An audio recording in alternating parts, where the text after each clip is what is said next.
ये सत्संग लंबा नहीं है, 25 मिनट जो है वो एक तरह से 2 + 5 = 7, 7 नंबर की ब्लेसिंग है। कितना कुछ मिलने वाला है इस सत्संग में, चलिए आपको बताती हूँ मैं। भरिए ज़िंदगी में रंग गुरु जी के वचनों के संग। गुरु जी की प्यारी संगत को जय गुरु जी। गुरु जी के चरणों में कोटि कोटि प्रणाम। ओम नमः शिवाय। शिव जी सदा सहाय। ओम नमः शिवाय। गुरु जी सदा सहाय। संगत जी, एक प्रश्न पूछा था मैंने पहले भी और आज भी पूछूंगी कि आपको पता है गुरु जी के दिव्य वचन कितने हैं? लिखिए कमेंट्स में, क्योंकि आज गुरु जी आपको एक ऐसा वचन सुना रहे हैं। गुरु जी के हर वचन से आपको ज़िंदगी में बहुत कुछ सीखने को और मार्गदर्शन मिलता है। वही आज आपको मिलने वाला है आज का वचन सुन के। आज आपको जो मैं सत्संग सुनाने जा रही हूँ एक आंटी का, वो सुन के आपको ज़िंदगी में जितनी चीज़ें चाहिए वो सब गुरुजी ब्लेस कर रहे हैं। हर साल आपकी 7 चीज़ें पूरी होंगी। वो 7 चीज़ें आपको क्या चाहिए आप कमेंट्स में लिखिए। इस साल आपको 7 चीज़ें, 7 पूरे साल में क्या चाहिए आज आप कमेंट्स में लिखें। चलिए संगत जी, मेरा नाम है दीपा छिब्बर और आप गुरुजी का प्यारा सा चैनल गुरुजी के वचन सुन रहे हैं। अब बहुत सारे लोगों को लगेगा आंटी जी आपका ही चैनल है, ये दीपा छिब्बर ये मैं हूँ और ये मेरा ही चैनल है गुरुजी के वचन। और मैं आपको आज पहले गुरुजी का वचन सुनाती हूँ और फिर आपको आंटी जी का एक बहुत प्यारा शुक्राना सत्संग, जिसको सुनने से आपको बहुत कुछ ब्लेसिंग्स मिलने वाली हैं। सत्संग में जो जो आप सुनोगे ये सब कुछ आपको मिलेगा, ये सब कुछ आपके साथ अच्छे से अच्छा होगा। जो पॉजिटिव चीज़ें हैं उनको लेना। जो जब भी आप सत्संग सुनते हैं तो जो उसमें बोला जाता है वो आपके लिए ही बोला जाता है, लेकिन जो पॉजिटिव चीज़ें हैं वो ही आप लिया करो। जो नेगेटिव चीज़ें हैं, जो उनकी ज़िंदगी में नेगेटिव हुआ है वो उन्हीं के साथ हुआ है, वो आपके साथ नहीं होगा। पहले मैं आपको सुनाती हूँ गुरुजी का प्यारा सा वचन 101। लेकिन उससे पहले अगर आप ये गुरुजी के वचन चैनल पे नए हैं, आपने सब्सक्राइब नहीं किया तो ज़रूर करें। इसमें भी गुरुजी के उतने ही प्यारे सत्संग, थॉट और उपाय बताती हूँ जो मैं अपने दूसरे चैनल पे बताती हूँ। संगत जी, अगर आप चाहते हैं कि आपको गुरुजी की ब्लेसिंग मिले, ये सत्संग 25 मिनट का है, यानी कि 2 + 5 यानी कि 7 नंबर की ब्लेसिंग। आज 7 तारीख है। आपको 7 ऐसी चीज़ें जो आप आज लिख रहे हो इस साल में मिलेंगी ही मिलेंगी, और उनका हिंट आपको एक हफ्ते में मिलना शुरू हो जाएगा, 7 चीज़ों का। अगर ऐसा आपके साथ होता है, क्योंकि होगा, तो आप मुझे ऊपर जो स्क्रीन पर नंबर चल रहा है इस पर अपना प्यारा सा शुक्राना सत्संग 7 ब्लेसिंग्स लिखकर भेजिए। मैं वो बाकी संगत के साथ ज़रूर शेयर करूँगी। तो संगत जी, पहले मैं आपको बताती हूँ आज का दिव्य वचन। वचन 101। वचन 101। गुरु जी की नज़र में कोई नई संगत या पुरानी संगत जैसा कुछ नहीं था। सब एक बराबर थे। उनका कहना था कि मेरे साथ कितने वर्ष का साथ है कभी मत गिनो, क्योंकि सिर्फ उन्हें पता है कि हम उनके साथ कितने जन्मों से जुड़े हुए हैं। गुरुजी भूत, वर्तमान और भविष्य सब देख सकते थे और उनसे कुछ भी नहीं छुपा हुआ था। गुरुजी किसी को भी यह बता देते थे कि कब उसने क्या खाया, सिर्फ ये बात उसके लिए कि वो सब जानते हैं। तो संगत जी, अगर आप नई संगत भी है ना, तो कभी अपने आप को ऐसा मत समझिए कि मैं नई संगत हूँ, क्योंकि हम कौन होते हैं डिसाइड करने वाले कि कौन संगत नई है, कौन संगत पुरानी है। आपको पता है, एक दिन गुरुजी ने एक थॉट दिया था कि तुम्हें लगता है ना कि मेरा पुरानी संगत के साथ ज़्यादा कनेक्शन है, उनके साथ तो मैंने चोला रूप में उनको दर्शन दिए और उनको कल्याण करे, उनको चमत्कार दिखाए, वो मेरी पक्की संगत बने। मुझे मिलने के बाद, मेरे चमत्कार सुनने के बाद, मेरे उन पे कल्याण करने के बाद। लेकिन जो मेरी नई संगत है, ये तो मेरे स्वरूप को देखकर ही मुझसे पागलों जैसा प्यार करती है। इनको मेरे से अगर कुछ चाहिए भी तो साथ साथ इनको मैं भी चाहिए। ये भोली संगत है। नई संगत, पुरानी संगत कुछ नहीं है। जो मेरे वचनों पे चलेगा वो ही मेरी असली संगत है। तो जो नई संगत है, अगर आप नई संगत हो यानी कि अगर आप मानते हो कि आप गुरुजी से अभी अभी जुड़े हो, क्योंकि गुरुजी ने तो आपको कई जन्मों से जोड़ा हुआ था, लेकिन आप अगर अपने आप को ऐसा सोचते हो तो कमेंट्स में लिखिए, क्योंकि आज गुरुजी आपको वो चमत्कार दिखा देंगे कि आप समझ जाओगे कि आप गुरुजी से कई जन्मों से जुड़े हुए थे। बहुत सारी संगत को मज़ा आता है कि हम गुरुजी की पुरानी संगत के सत्संग सुने, क्योंकि उससे वो गुरुजी की ओर करीब कनेक्शन आपको फील होता है। लेकिन आज गुरुजी का थॉट हर संगत के लिए ये है कि मैनू नई पुरानी कोई संगत दा कोई भी सत्संग होए ਤੁਹਾਡੇ ਵਾਸਤੇ ਉਨਾ ਹੀ ਜ਼ਰੂਰੀ ਹੈ, ਉਨਾ ਹੀ ਕਲਿਆਣਕਾਰੀ ਹੈ। ਜਿਵੇਂ ਤੁਸੀਂ ਪੁਰਾਣੀ ਸੰਗਤ ਸੋਚ ਕੇ ਪੁਰਾਣੇ ਲੋਕਾਂ ਦਾ ਸੁਣਦੇ ਹੋ, ਉਵੇਂ ਹੀ ਨਈ ਸੰਗਤ ਦੇ ਮੈਂ ਇੰਨਾ ਕਰੀਬ ਹਾਂ ਕਿ ਉਹਨਾਂ ਦੇ ਸੁਪਨੇ 'ਚ ਆ ਕੇ ਮੈਂ ਉਹਨਾਂ ਦੇ ਕਸ਼ਟ ਕੱਢ ਦਿੰਦਾ ਵਾਂ। ਜਿਹੜਾ ਮੈਨੂੰ ਕਹਿੰਦਾ ਸਾਡਾ ਮਨ ਕਰਦਾ ਹੈ ਕਿ ਅਸੀਂ ਗੁਰੂ ਜੀ ਨੂੰ ਵੇਖਦੇ, ਗੁਰੂ ਜੀ ਚੋਲਾ ਰੂਪ ਵਿੱਚ ਕਿਵੇਂ ਲੱਗਦੇ ਸੀ, तो मैं उनको किसी न किसी रूप में दर्शन ज़रूर देता हूँ। जो संगत आज लिखेगी कि आंटी मैं तो अभी कुछ टाइम पहले गुरुजी से जुड़ी हूँ, मुझे अभी गुरुजी के बारे में बहुत कुछ जानना है, गुरुजी के बहुत करीब जाना है, जो आपके दिल की बात है सत्संग आज आप कमेंट्स में लिखिए। सत्संग आप पूरा सुने और फिर ड्रीम दर्शन में गुरुजी आपको वो नज़ारे दिखाएंगे कि आप हैरान हो जाओगे। अगर गुरुजी ने बुलवाया ड्रीम दर्शन तो संगत जी आपको ड्रीम दर्शन ज़रूर होंगे गुरुजी के, और गुरुजी आपको एक कुछ ऐसी चीज़ ब्लेस करेंगे कि आप हैरान हो जाओगे कि जो आज आप कमेंट्स में चीज़ लिख रहे हो ये गुरुजी ने पढ़ी और आपको दी। जो चीज़ आप सपने में देखोगे वो चीज़ आपको इस साल ज़रूर मिलेगी। आप कहीं पर नोट कर लें आज का दिन और गुरुजी की ब्लेसिंग्स को इंतज़ार से नहीं बल्कि सत्संग सुन सुन के प्राप्त करें। तो चलिए संगत जी, अब मैं आपको एक आंटी जी का ब्लेसिंग से भरपूर सत्संग सुनाती हूँ। पर उससे पहले अगर आप चैनल पे नए हैं और आपने चैनल को सब्सक्राइब नहीं किया तो गुरुजी के वचन चैनल को ज़रूर सब्सक्राइब करें। और अगर ये वाला सत्संग आप positive thinking with Deepa Chhibber में सुने या गुरुजी की बेटी दीपा छिब्बर के चैनल पे सुने, और अगर वो चैनल भी आपने सब्सक्राइब नहीं किया तो आप उस पर भी सब्सक्राइब कर सकते हैं। तो चलिए संगत जी, अब मैं आपको सुनाती हूँ एक आंटी जी का बहुत ही प्यारा शुक्राना सत्संग। जय गुरु जी, शुक्राना गुरु जी। दीपा आंटी, गुरु जी की मैं आज आपसे ब्लेसिंग्स और कल्याण दोनों शेयर करूंगी। तो गुरु जी मेरे सामने बैठे हैं, उनके सामने बैठ के मैं सत्संग कर रही हूँ। और दीपा आंटी, मैंने पहले भी मेरे 3 सत्संग है आपके इसी नंबर पे डाले हैं, पर शायद गुरु जी की अभी कृपा नहीं हुई तो मेरे वो शेयर नहीं हो सके। तो जब कभी समय लगे तो आंटी जी वो भी आप शेयर कर देना। तो शुरू से शुरू करते हैं, गुरुजी यही बोलते हैं और मैंने सुना भी यही है, क्योंकि ज्यादा मैं मतलब अभी इतना जानती नहीं हूँ, क्योंकि मैं अगस्त 2024 से गुरुजी से जुड़ी। तो हमारे जैसे कुलीग हैं, उनके घर पे सत्संग था, तो मैंने गुरुजी का उस टाइम फर्स्ट टाइम सत्संग अटेंड किया और वहां मैंने देखा कि सभी बिल्कुल चुपचाप बैठे। और सबसे बड़ी बात क्या हुई आंटी जी कि मैंने ना, जैसे हम कीर्तन में जाते हैं नॉर्मल, तो मैं ना 10 रुपीज में लेके गई तो वहां पे चढ़ाने के लिए। तो मैं ये देख रही हूँ कि लोगों ने यहाँ पे मतलब माथा नहीं टेका, पैसे नहीं चढ़ाए। तो मैंने वो चीज देख के, तो वो 10 रुपीज मेरी जेब में ही पड़े रह गए, पॉकेट में। और मैं वहां पे चुपचाप से बैठ गई, बैठी मैंने सत्संग सुना। तो वो जो कनेक्टिविटी है वो उस टाइम उतनी नहीं हो पाई। तो उसके बाद फिर से मैं दोबारा मतलब सत्संग में मुझसे उन्होंने पूछा कि आप दोबारा चलोगे, मैंने कहा चलूंगी। तो फिर दोबारा मैं वहां पे गई सत्संग में।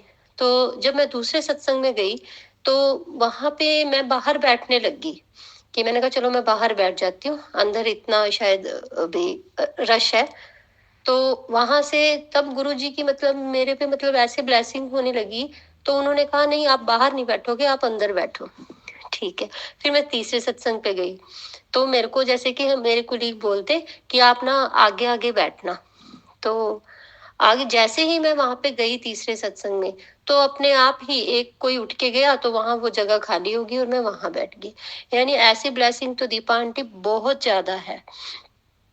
उसके बाद फिर मैं जैसे गुरुजी के चैनल के मतलब सत्संग सुनती थी, और इतने डरावने, इतने भयानक ऐसे सत्संग जिसको मतलब डर के सुनती थी। मुझे अब महसूस हो रहा है कि वो जितने भी मैं सत्संग सुनती थी, कि एक माइंड पे प्रेशर रहता था कि तेरे बेटे की मौत हो जाएगी, तेरे साथ बुरा हो जाएगा, कुछ ये हो जाएगा। तो डर भी लगता था और समझ में नहीं आता था कि क्या करें। तो जो गुरुजी से जुड़े हुए थे वहां अगर मैं जाके उनसे पूछती ऐसा, वो कहते कोई बात नहीं, सत्संग सुनो, आप स्किप करके सुनो। तो माइंड में ये थॉट रहता था। फिर किसी तरीके से जब आपका चैनल, मेरे को नहीं मालूम, मेरे को किसी ने बताया या मैं कैसे जुड़ी या यूट्यूब से एकदम देखा या कैसे, पर जब मैं जुड़ी तो मन में जो शांति और जो सुकून जो मिला है ना दीपा आंटी, इस चीज का तो मैं एक्सप्लेन कर ही नहीं सकती, बिल्कुल नहीं कर सकती। मैं अगस्त से लेके अब दिसंबर तक कंटिन्यूटी में आपके सत्संग 2 3 4 5 जैसा टाइम मिलता है वैसे मैं सत्संग आपके सुनती हूँ, और बहुत सुकून मिलता है। कहते हैं कि जो पुरानी संगत थी उन्होंने गुरुजी को चोला रूप में देखा है, तो दीपा आंटी हमने तो आपको देखा है, और आप हो तो ऐसे लगता है कि हमें एक जरिया मिल गया गुरुजी तक पहुंचने का। तो दीपा आंटी आपका तहे दिल से बहुत बहुत थैंक यू है।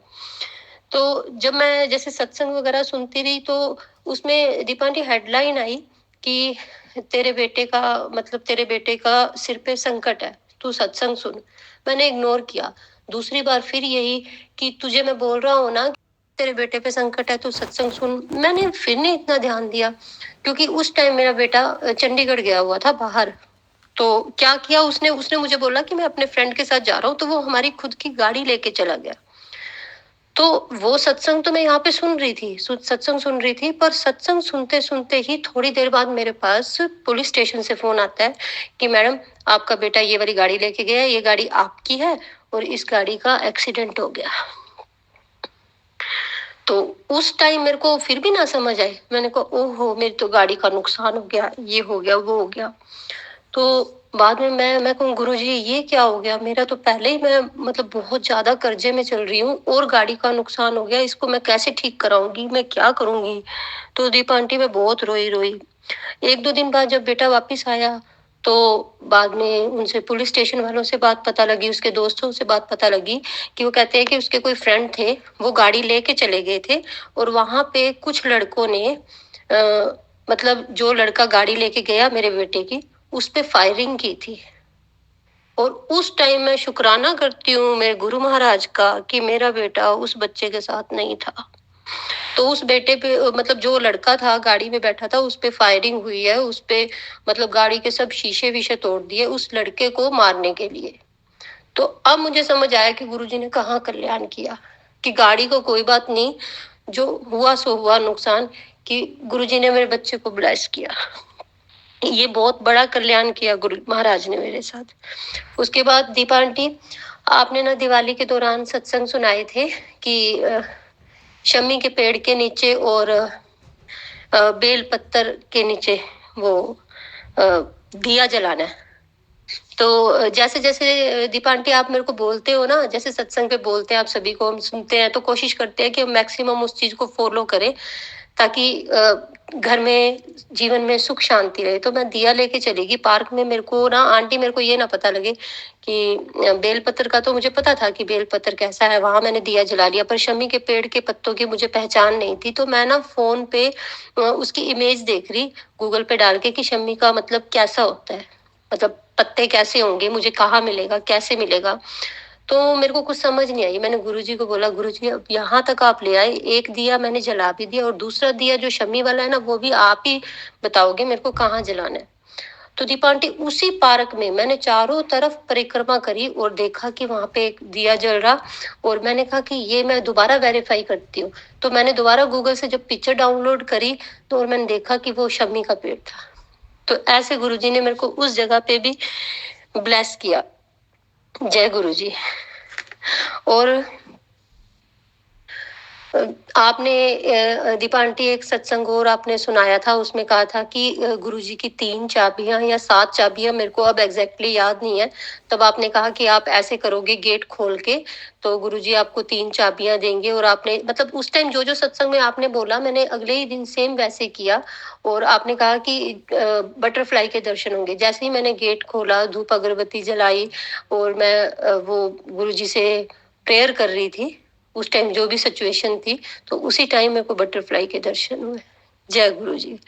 और उसके बाद मतलब दीपा आंटी, जब जब आपने जो जो चीज कही है ना, वो सब हुई है। आपने एक बार कहा कि आपको गुलाब का फूल आज की डेट में नजर आएगा, गुरुजी उस रूप में दर्शन देंगे। तो दीपा आंटी, उस दिन क्या हुआ, सुबह से लेके शाम होगी, और जिस दिन आपका सत्संग सुनती हूँ ना, तो एक्टिविटी ऐसी होती है कि खुद भी अपनी तरफ से भी हम कोशिश करते हैं कि यहाँ तो फूल नहीं है, वहां तो फूल नहीं है, इधर तो नहीं है, यानी सारे रास्ते में मैं देखती गई, कहीं नहीं मिला। और उस टाइम शाम को जब मैं मंदिर गई, यानी वो एक टाइम मुझे ऐसे लगा नहीं कि उस टाइम उस मंदिर में फूल होगा, और वहां पे शिव जी के मूर्ति के सामने, वहां पे बिल्कुल फ्रेश गुलाब का फूल। तो गुरुजी ने मतलब हर तरीके से, बहुत तरीके से ब्लेस किया, और मेरे को ना कुछ समझ नहीं आता। तो कई लोग ना सत्संग में बोलते हैं ना कि हमें गुलाब की खुशबू आती है, मुझे नहीं आती दीपा आंटी, मेरे को पता नहीं लगता है। तो उसमें ना मेरे पास फोन पे मैसेज भी आते हैं कि तेनू मैं हिंट देना, तेनू समझ नहीं आती, तेनू कुछ समझ नहीं आता। तो फिर ऐसे एक बार क्या हुआ आंटी जी, कि ना मेरे बेटे की ना जैसे तबीयत है ना, वो बहुत खराब थी। यानी बस बच्चों के साथ बैठना, बड़े बच्चों के साथ, उनके साथ गलत सोसाइटी में रहना, तो तबीयत इतनी ज्यादा उसकी खराब। तो मैंने उसको मतलब ना, जैसे आया तो उसको चंदन तिलक लगाया, उसको जल प्रसाद दिया, और आंटी जी ऐसी हालत में था वो, ऐसी हालत में था कि सुबह तक वो बिल्कुल ठीक हो गया। उसको ठीक है, डॉक्टर के पास लेके गए, ड्रिप वगैरह लगी, पर वो अब बिल्कुल ठीक है। गुरुजी ने यहाँ पे भी बहुत कल्याण किया। और मेरे घर पे जो भी ब्लैक मैजिक था, सबसे इंटरेस्टिंग बात आंटी जी मैं आपको ये शेयर करती हूँ कि गुरुजी जब मेरे घर पे आए, जब मेरे घर पे, यानी गुरुजी का ही घर है वो, जब इस घर में उनको विराजमान होना था ना, सत्संग तो मैं उससे पहले ही सुन रही थी, पर उन्होंने मुझे ये बताया कि तू तेरे घर से ये चीज साफ कर, तू तेरे घर से ये चीज साफ, तू ये साफ कर, तू ऐसे कर, तू ऐसे कर। और वो चीजें सब मैं करती रही, और सब करती रही। और उसके बाद जैसे कि यूट्यूब पे या टेलीपैथी के थ्रू ये मैसेज बाद में आया कि हाँ अब मैं तेरे घर आ रहा हूँ। और उसके बाद गुरुजी यहाँ पे आए। और ये गुरुजी के आने का कैसे हो पाया, इसके लिए भी एक छोटी सी कहानी है। कि मैं ना यहाँ पे हमारे पड़ोस में जैसे कि एक आंटी है, वो गुरुजी का उन्होंने मतलब दरबार लगा रखा है, गद्दी वगैरह लगा रखी है। तो वो वहां पे मेन है, जैसे सत्संग वगैरह करते हैं। तो मैं अभी उनके साथ, वो मुझे बोलते हैं कि उनके सत्संग पे गई मैं, तो उन्होंने बोलना कि बड़े मंदिर जाना है। तो ये मेरे लिए बड़ा अनएक्सपेक्टेड था, मैंने कभी लाइफ में नहीं सोचा था कि मैं मंदिर जा पाऊंगी। मतलब मेरी सोच से, मेरे दिमाग से बिल्कुल ये चीज परे थी।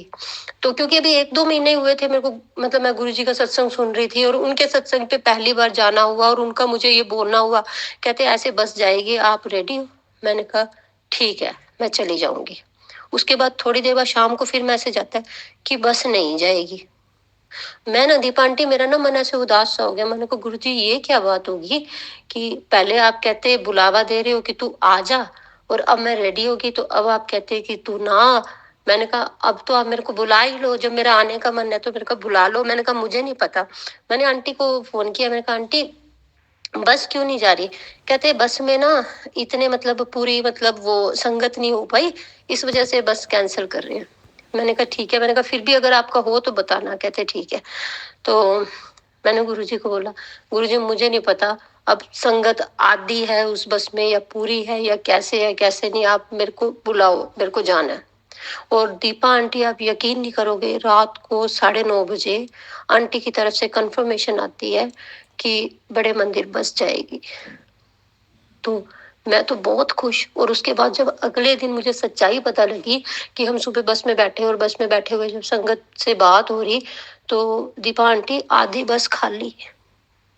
और वो जो आंटी संगत लेके जा रहे थे ना, उनके मन में कहीं ना कहीं ये बात थी कि गुरुजी मैं संगत लेके जा रही हूँ, पर मेरी ना आधी बस खाली है। तो मेरे को तो बहुत लॉस होगा। तो आंटी मेरे मन में ऐसा हुआ, मैंने कहा गुरुजी, मैंने कहा आपने मेरे को मतलब बुलाने के लिए या आपका बुलावा था मेरे लिए, तो मतलब मेरे को समझ नहीं आया कि किसी का लॉस हुआ मैं उसकी जिम्मेवार हूँ या क्या हुआ क्या नहीं हुआ, पर मैं मंदिर मुझे दर्शन हुए और गुरुजी ने वहां मेरी बात सुनी।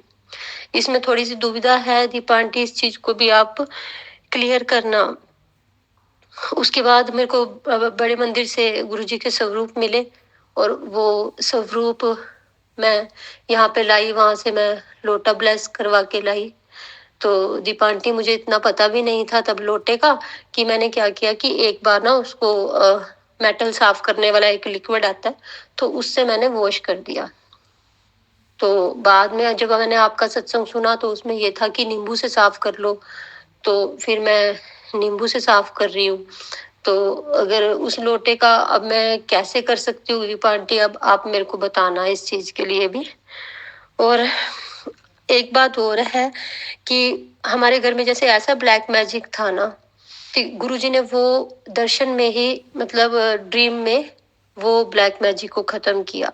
यानी मैंने देखा सपने में कि एक काला बादल जो एक मॉन्स्टर के रूप में है, वो मेरे पीछे मुझे फॉलो कर रहा है, फॉलो कर रहा है, फॉलो कर रहा है। और उसके बाद पता नहीं क्या होता है, मुझे वहां पे पीकॉक नजर आता है, सपने में पीकॉक नजर आते हैं, आउल नजर आते हैं। और उसके बाद एकदम से अचानक पता नहीं क्या होता है कि वो जो बादल या ब्लैक मॉन्स्टर होता है वो एकदम से गायब हो जाता है। तो जैसे जैसे आंटी मैं आपके सत्संग सुनती हूँ ना, और जब उन सत्संग को मैं बाद में अपनी मेमोरी को रिकॉल करती हूँ, तो फिर मुझे सब समझ में आती है कि दर्शन में भी हमारे साथ इतने कल्याण होते हैं, इतने कल्याण होते हैं कि मैं आपको बता ही नहीं सकती। और आंटी फिर जब आपने कहा कि घर में आपको पीकॉक रखने होते हैं, तो मैं मार्केट गई, 2-3 शॉप से मैंने पीकॉक पूछे, तो वहां मिले नहीं। एक जगह पे मिले तो वो कहते हैं कि एक पीकॉक 1,000 रुपए का। तो दीपा आंटी मेरे पास इतने पैसे नहीं थे, तो मैंने कहा कम रेट में है, वो कहते हैं नहीं है। फिर मैं आगे किसी और शॉप पे, मेरे को किसी ने कहा कि वहां चले जाओ, फिर मैं वहां पे भी गई। तो मैंने कहा वहां पे पीकॉक, कहते हैं वहां नहीं मिलेंगे। सेम उन्होंने ही मेरे को बोला, कहते हैं आप उधर चले जाओ शायद वहां मिल जाए। तो दीपा आंटी मैं फिर उस शॉप पे गई, तो मुझे वहां पे 100 रुपए में पीकॉक मिले। तो दीपा आंटी मैं आपको क्या बोलूं कि 100 रुपीज में मुझे पेयर मिला, कि मेरे मन में उस टाइम ये आ रहा था कि यार 2,000 तो मेरे पास होंगे नहीं, तो पीकॉक आएंगे नहीं। फिर मैं कई बार ऑनलाइन भी देखती थी, मैंने कहा ये सही निकलेंगे नहीं निकलेंगे, पर मुझे यहीं से ही गुरुजी ने 100 रुपए में ही मुझे पीकॉक दिला दिए। तो गुरुजी का तो कितना शुक्राना करूं, कितना शुक्राना करूं, जितना शुक्राना करूं मेरे को लगता है कि शब्द ही नहीं है इस चीज के लिए। और दीपा आंटी आपको बहुत बहुत बहुत बहुत बहुत बहुत बहुत बहुत शुक्राना है कि मतलब आपसे जुड़ के ऐसे लगता है कि गुरुजी से जुड़े हुए हैं। और मैं कहती हूँ भगवान ना गुरुजी आपको इतनी मतलब लंबी उम्र दे, आपको स्वस्थ शरीर निरोगी काया दे, कि आप हमें गुरुजी से हमेशा जोड़े रखें। बस दीपा आंटी मैं अपना सत्संग है, अभी ये मेरा सत्संग यहीं तक है। मुझे पता है कि मेरे शब्दों का वो उच्चारण सही तरीके से नहीं हो पाया होगा, तो क्योंकि मैं फर्स्ट टाइम सत्संग कर रही हूँ, तो पूरे संगत परिवार से भी मैं माफी मांगती हूँ, गुरुजी से भी मैं माफी मांगती हूँ अगर मेरे शब्दों में कोई भी शब्द ऊंचा नीचा रहा हो या कुछ कहना भूल गई हूँ, तो आप सबसे मैं माफी मांगती हूँ। और आंटी जी आप ये सत्संग प्लीज जरूर शेयर कीजिएगा। जय गुरु जी, शुक्राना गुरु जी, अनंतम अनंतम शुक्राना गुरु जी। ओम नमः शिवाय, शिव जी सदा सहाय, ओम नमः शिवाय, गुरु जी सदा सहाय। जय गुरु जी। जय गुरु जी आंटी, आप ऐसा कैसे सोच सकते हो कि आपके शब्द ठीक नहीं है? आपने इतना प्यारा सत्संग करा। पहले मैं आपको एक चीज़ बताऊं कि गुरु जी की इच्छा के बिना कुछ नहीं होता, तो वो बस भी गुरु जी की इच्छा से गुरु जी की जो मुट्ठी भर संगत है वो गई और आंटी को नुकसान नहीं हुआ। उसके बाद आंटी को कितने फ़ायदे हुए हैं आप आंटी से पता करिए। दूसरी चीज़, जो लोटा है आप एक बार उसको हाथ में लेकर साफ करके हाथ में लेकर और गुरुजी का 7 बार मंत्र जाप करके कहना गुरुजी जो गलती हुई इसको माफ़ करें, इसको ब्लेस रखें। तो चलिए संगत जी, ये सब चीज़ें आपको मिल रही हैं जो आंटी ने बोला है, जैसा गुरुजी ने बुलवाया है, आपको 7 नंबर की ब्लेसिंग मिल रही है। इस पूरे साल में 7 चीज़ें ऐसी मिलेंगी जो ज़िंदगी भर आपके काम आएंगी और आप जो कमेंट्स में लिखेंगे। आपने मेरे लिए बहुत अच्छे शब्द बोले हैं। मैं बस गुरुजी से मेरी तुलना मत किया करें। गुरुजी जिनके पैर के नखून के बराबर भी हम नहीं हैं। मैं बहुत छोटी संगत हूँ। बस मेरा काम जो है, मैं अगर उसमें सफलता मिलती है कि मुझे संगत प्यार करती है, गुरुजी के और करीब होने का एहसास उनको होता है गुरुजी के इन चैनलों की वजह से, तो इससे बड़ी कोई उपलब्धि, कोई चीज़ नहीं है। तो अगर सत्संग अपलोड करने में मुझसे कुछ भी गलती हो गई हो तो गुरुजी मुझे माफ़ करें। और आंटी जी, इतना प्यार, इतना सम्मान देने के लिए बहुत बहुत शुक्राना।